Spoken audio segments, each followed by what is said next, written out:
forces in a world that does have a lot of chaos and conflict. And I think music is one of the few things that people can actually rally behind that keeps us all together. And so I do think music can do. I think music does save us in a lot of ways. Hold on one second. I think I hear something at the front.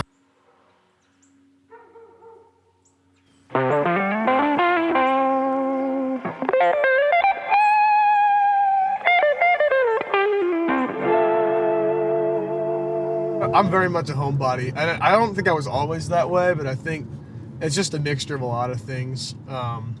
Even if like I might be a homebody and I don't really like to go out to like the bar or whatever, or go to like parties and stuff, like me being me on the internet is, if anything, cathartic actually for me, because I see people relate to me and kind of get me in a way that maybe I wasn't received as a kid, you know? One thing I will say is that in my late teens, I was much less of a straight up introvert. I definitely had more of a social battery. And I don't know, just a little bit more of a like shine for life. It's funny because I feel like I am somebody who prefers the comfortable. I don't really like to go out very much. I like to be in my room. I like to play my video games, make my little songs, put my songs out. I don't even really like going on tour that much. Besides getting to meet people. Kind of a hermit when I'm not on tour. I don't go out very much.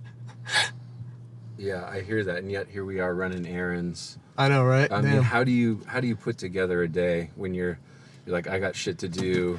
How do you sort of process that and plan a day? The plan is, how can I get it done as quickly and efficiently as possible so I can be home again? But the discomfort of it all, it is important. I know that when I get out there, when I'm putting myself out there and being social, I'm challenging myself. Where are we going next? Oh, shit. Anybody behind us? I started to get a little bit irritable. Maybe that says something about me, but I went the wrong way. Oh, shit. I'll just be like, I can do this shit tomorrow. Shit. Or if like I see that there's like a traffic buildup or some shit that's gonna make it take half an hour longer. You know how Nashville gets? This road is always so fucked. Shit, I gotta stop.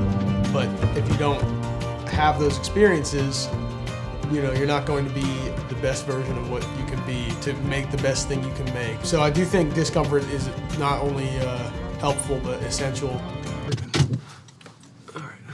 I do write my songs about myself and my lived experiences, and I've always been a very open book, just in the way that I really don't like to glorify anything or like I like everybody, you know, have my problems. And I always like to say that, as cliche as it is, that I do like use songwriting as like essentially my journaling. It's in the way that it's like, it's how I, you know, process my feelings on paper, and sharing it actually does bring me a great amount of joy and catharsis. And so kind of a collection of misfits on the internet dig what I do and dig who I am is very cathartic for me. And for them, that's beautiful. I mean, that's what art does. That's what music does. It does the lift for the person who can't lift it themselves. Yeah. It actually feels like I'm helping people not feel the way that I felt, in a way. To put that out there and be like, here's why I need to fucking change shit in my life, and literally putting it in a song, and then hearing people be like, yo, that spoke to me because I feel like I need to change these things, or I deal with this shit. Getting older with every breath. One look in the mirror's got me scared to death. I'm 23, but I eat like shit. Smoke all day, ain't got credit debt. One night I'll order an Uber Eats. Next I'm too broke for rice and beans. I'm always home, yet I barely clean, and I'm helplessly addicted to my glowing screen. But that's the way life goes, the way life goes. It takes shit to make things grow, to make things grow.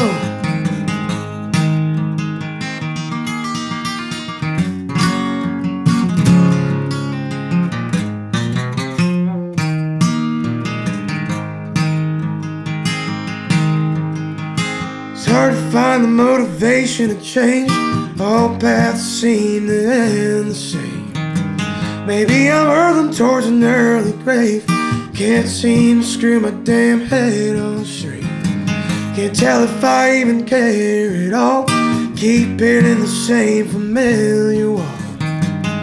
Either way, I'm still standing tall. I mean, that's gotta count for something after all. But that's the way life goes, the way life goes. It takes shit to make things grow, to make things grow. That's the way life goes, the way life goes. It takes shit to make things grow, to make things grow.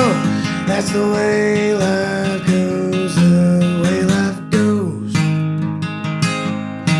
Well, that's the way life goes, the way life goes.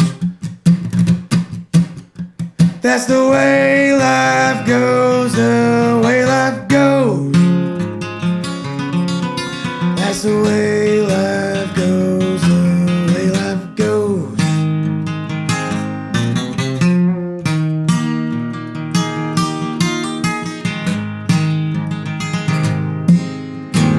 It takes shit to make things grow.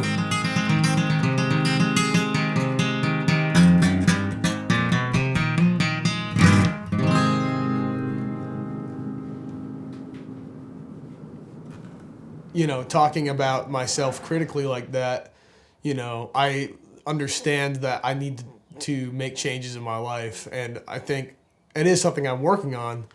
But yeah, just every once in a while you feel a little bit defeated. You know, the weight of everything, it compresses on you. But there's a turn in it. I mean, the song pivots. Precisely, and that's the other thing. I definitely don't think it's just like a pessimistic downer of a song so much as it is a song that's just open and honest about where I'm at.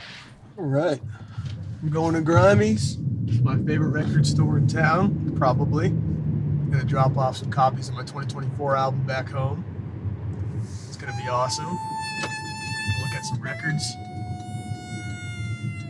It'll be a great dandy old time.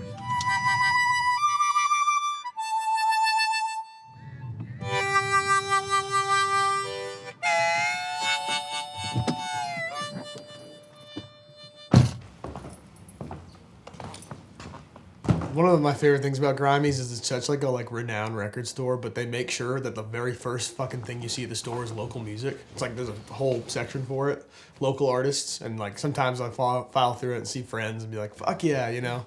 Aaron Lee Tasman, he's a friend. And MJ Lenderman, damn, stacked. It's Freewheelin' Bob Dylan. I love this album, man. This is probably my favorite Bob Dylan album. Well, I mean, Don't Think Twice, It's All Right was one of the first songs that, first of all, it's actually a really special song because it's a song that my grandpa showed me when I was just a kid. Like, my grandpa's a huge Bob Dylan fan, a huge, folk music fan. So Bob was one of the first artists that I was put on to, as I'm sure many people probably are. It comes at an interesting time in his career, right? That's 63. In 66-ish, he comes here and makes Blonde on Blonde. There's a kind of parallel, I think, between that moment for him and your last record in this one. Oh, most definitely. I think that's part of the reason I picked that Bob Dylan album, too. Besides the fact what I was saying, him being so, formidable for me in my early years as a musician, overall, I connect with that kind of outlaw spirit. Like, my new album definitely diverts from what I've been putting out. Although I always wanted to veer from that commercial lens of creating art, it would be simply wrong to say that at least on some subconscious level that I wasn't kind of actively having that in the back of my head, that in order to actually get a level of traction, you have to have a persona to an extent, a public facing persona that's just cooler than you really are. It's almost in a way that dehumanizes you and just makes you this character that's cool and larger than life, right? Primus. Stuff John Prine, of course. The GOAT. Daniel Johnston? No way. Oh, that's great. And they got the newest Billy Strings album. I love this album, man. I think this is my favorite Billy Strings album so far. I mean, obviously, this record the cover is sick. The back is the back of the car. Highway Prayers, vanity plate. I think the reason I put the Prius on my album cover specifically was because it just is so, representative of who I am as a person, I feel like, right now. I don't think necessarily that Billy was trying to make himself look cool with this cover so much as it actually does feel like that's like what the album sounds like, is this sick ass car. I did think about doing a similar thing and getting a cool old car, and I was like, nah, that wouldn't be right. I was like, it needs to be the Prius. Is there any distinction between you and what you make? I do believe that everything I create, I stand by fully as a reflection of who I am as a human being, and like I believe it's an extension of myself, and that's why I find so much catharsis in releasing records. So I'm gonna say yes. I believe it's me. One and the same. I think so. Texas Flood, Stevie Ray Vaughan, and Double Trouble.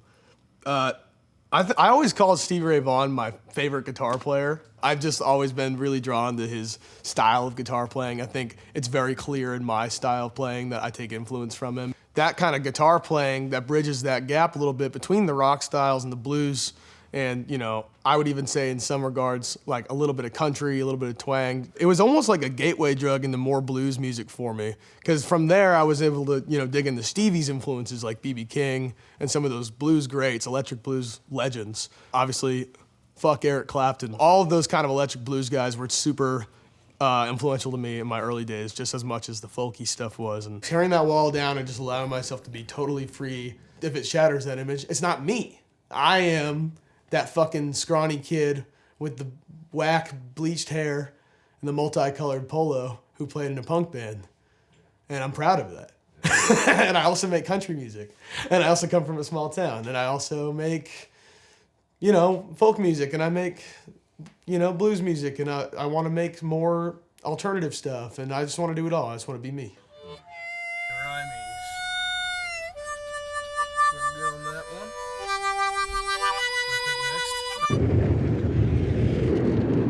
So we're gonna go meet your producer, Asher. Tell us about that dude. What's he like? What's he meant to your music, to this last record? Yeah, Asher is very OG. He's done every single album I put out so far. And I think with this new album, with something like Country, he had arguably the most amount of his touch on this project, in the way that I was like, okay, we're gonna do it differently this time. We're gonna track everything separately. We're gonna record all the instruments separately, get the vocals isolated in the booth. Did tracking it that way reveal stuff about the songs that you didn't know was in those songs? Man, I would say 100%. I think they really started to kind of come into their own in a different, unique way from anything that we've done before, so most definitely. There's a few songs, that one included, and some previous songs that talk about time and aging. How much are you thinking about time and what you want to get done and stuff like that? Yeah, it's funny. I know I'm very, comparatively young, obviously 24, I'm young for sure. But like, I just started thinking about things a little bit more. Like, I started realizing like how terribly I feel when I eat like shit all the time. And I've been putting in some work overall to improve that, and I've actually successfully not smoked for a whole duration of a tour before. I mean, you don't get like traditional withdrawals, obviously. It's not like weed's a chemically addictive substance, but 100% I was maybe a little bit shorter. It's always funny being at 5 Points, because I don't know. Yeah, to get from it being a spot that a couple of times I went to on my lunch break when I was fucking busting ass thinking, how the fuck am I going to get my shit out here and get to a point where I can quit this goddamn job, to, oh fuck, I'm like my full-time career is music now, and I'm like, my producer and I are eating lunch at this place that one time I went into with water all over my shirt because I had just been washing dishes. Well,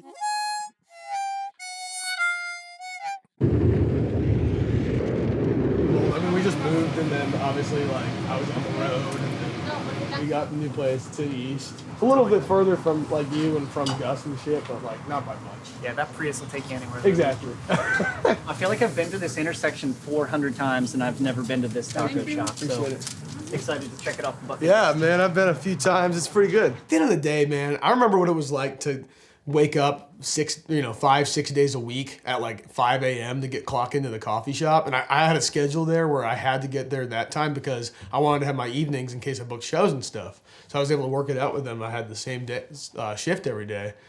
But getting my ass up, playing a show that night that like nobody came out to and losing money on parking, and then getting my ass up in the morning again, and then like putting out songs that nobody listened to before finally even getting my first glimpse at doing all right. I feel like when people ask me about like, yo, what's been popping in the Quimby shop, like a lot of it's kind of centered around evolving the sound, obviously, and like being a little bit more intricate with the production process, the mix process, adding layers that haven't been there before. I kind of let you do your thing more. So even though we're getting a little fancier, we haven't abandoned like that core of having a good sound to begin with. Fuck no, never will.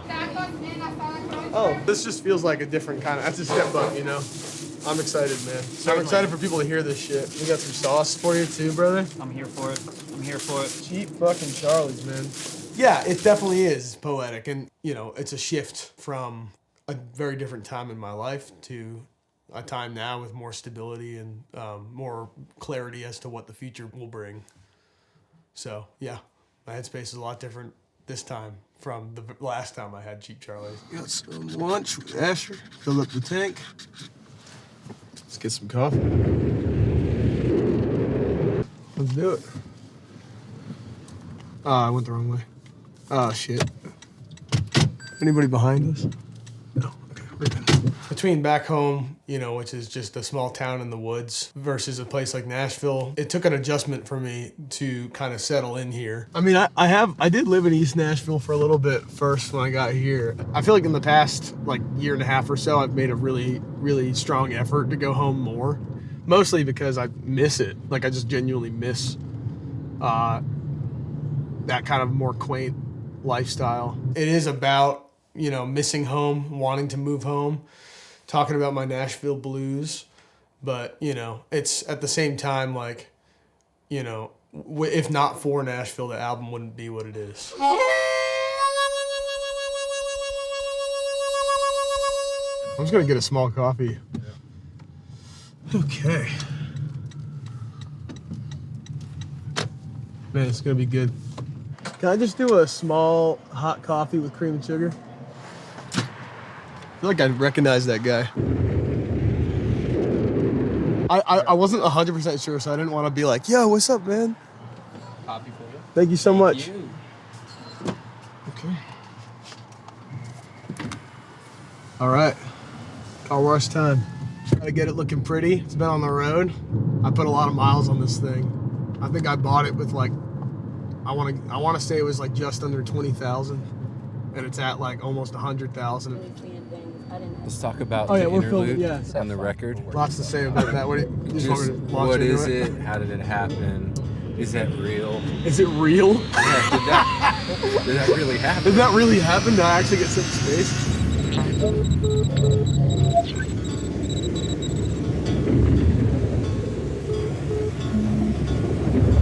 Just thinking about pain,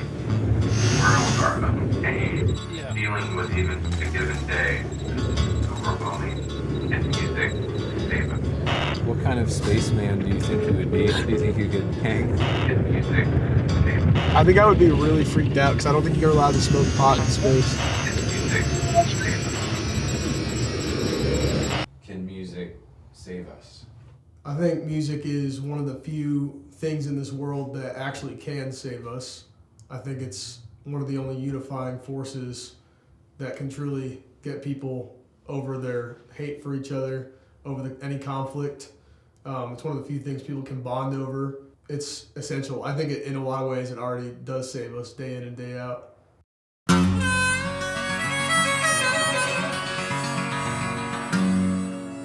Well, now, Lord, yeah, I've been picking out 14 years of blood, sweat, and tears. Brother, let me tell you, after 2 or 3 beers, country music picking's about to fill these ears. About to fill these ears. About to fill these ears. Lord, some country music picking's about to fill these ears. 5 years down in a 10-year town, Nashville blues really got me down. Trying to leave the city's got me northern bound. Buddy, I can't go home yet. Can't go home yet. Can't go home yet. Nobody, I can't go home then.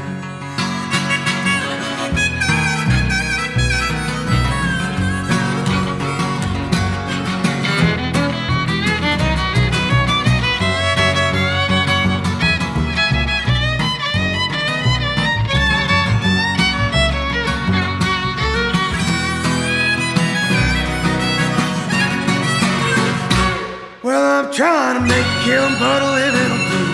Killing be nice, but this works too. Sometimes whole weeks feel like an afternoon. Woo-hoo.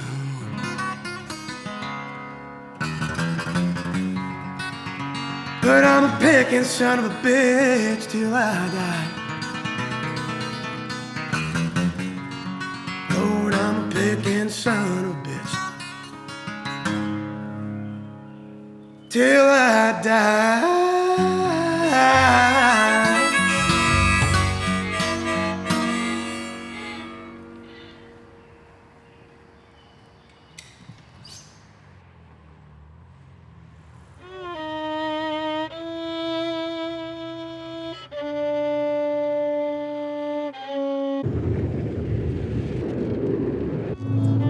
Where the hell am I, man? That was fucking weird. It's like something went down in there, man.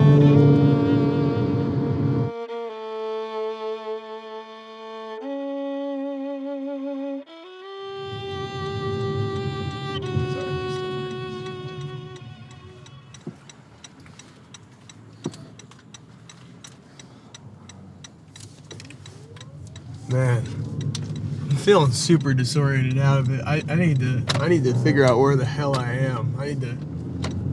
I really no idea what's going on right now.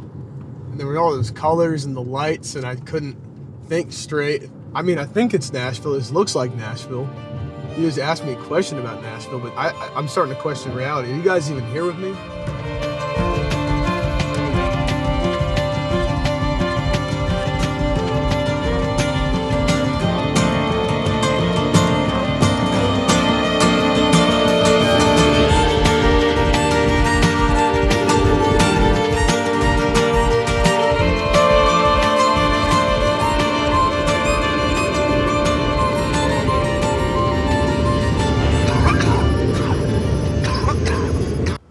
Good old Tolland. There's no place like home. There's no place like home. To end with, My Way by Frank Sinatra as the fifth song on the album, and then have the interlude, I'm in space, I'm in the space Prius, and then I'm kind of coming crashing down, and then I feel like the album kind of gets a little bit unhinged and starts to devolve into a completely different territory. The first couple songs post interlude are super different from anything I've ever publicly released. But in a way, I think this album marks a certain kind of I wouldn't say a death of a sound or era, because it's not that I'm done with making string band stuff, but it's sort of just like an acknowledgement of that. Why be normal? Why be normal? Why be normal?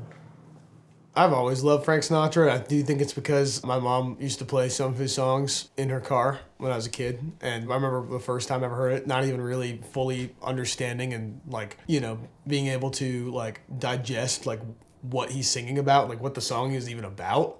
I remember being moved by it, just how big it sounded and I don't know. And then just as I age, really actually listening to it, being what a fucking gorgeous song. And now the end is near, and so I face the final curtain. My friends, I'll say clear, I'll state my case, of which I'm certain. I've lived a life that's full. I've traveled each and every highway, and more, much more than this. I did it my way. Regrets, I've had a few. Then again, to feel two-dimension. I did what I had to do and saw through without exemption. I planned each charted course, each careful step along the byway, and more, much more than this. I did it my way.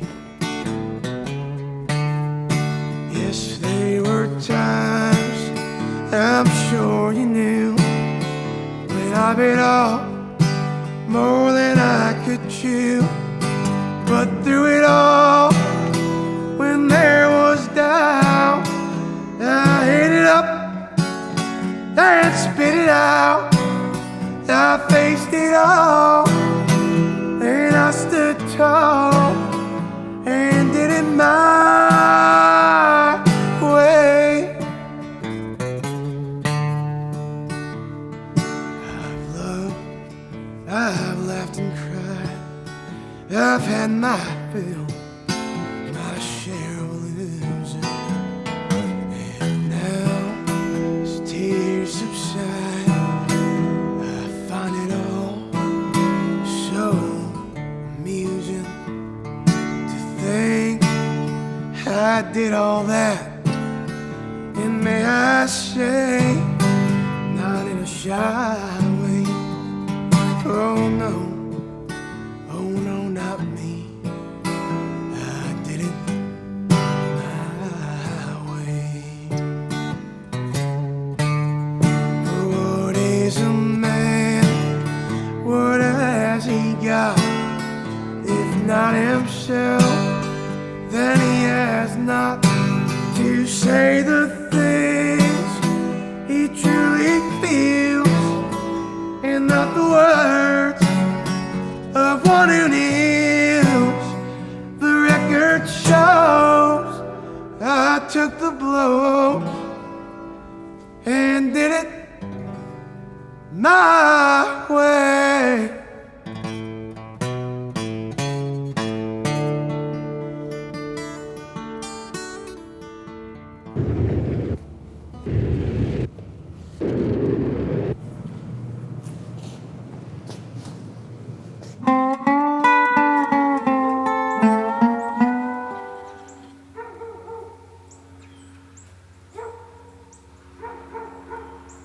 But here I am, you know, around the 5-year milestone of my, 10-year in Nashville. And I'm just thinking about reflecting on where I'm at, what I've achieved. I'm very proud of what I've achieved, but I'm not where I want to be. And, they say it's a 10-year town. That hustle, like what I do, making country music, and hoping to get to a point where I can move home again someday and just not have to worry about the, invaluableness of currently being based here.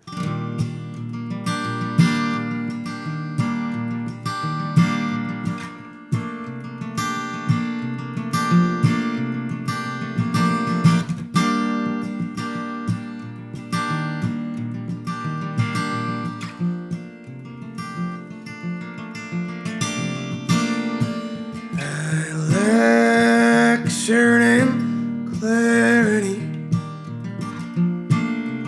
Every single day I stray further from the arms of sanity.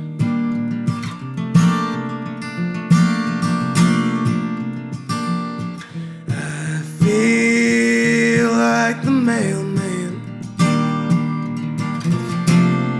going through the same daily routine, cyclical like a ceiling fan and other similar wall fixtures. But I crave a peace of mind, perhaps another time. I want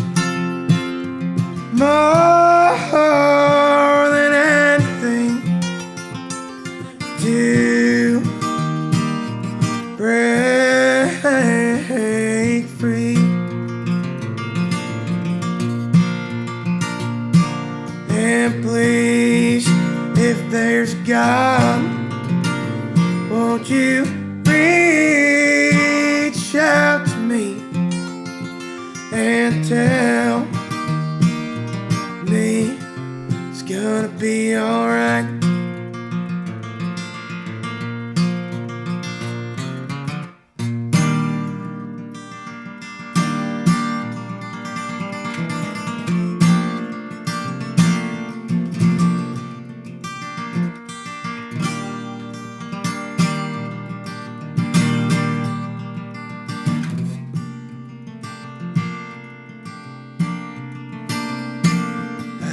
Fell down the staircase, just trying to text you back. I'm still missing your face.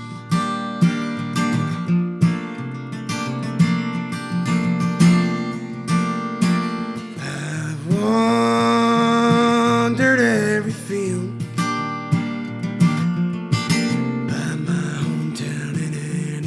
to overcome the power that you wield. It's ridiculous, but I crave a piece of mind.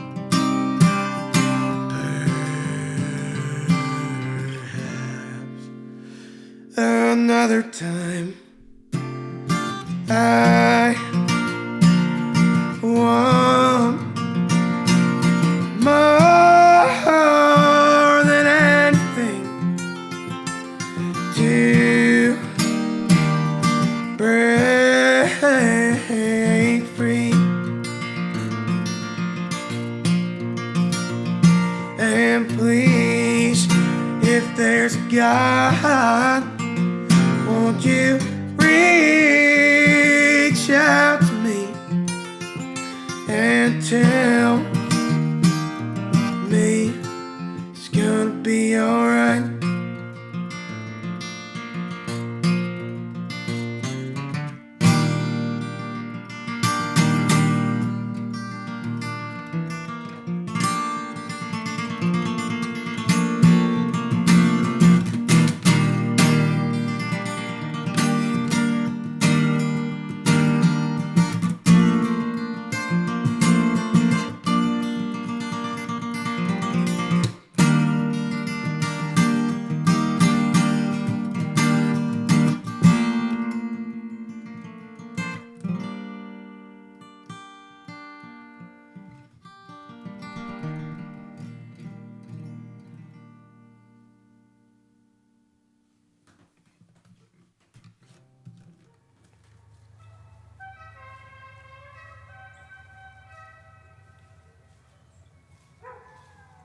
You know, what am I going to do? Like fly out of Connecticut every 2 months? Like, hell, not yet. I don't have that kind of money.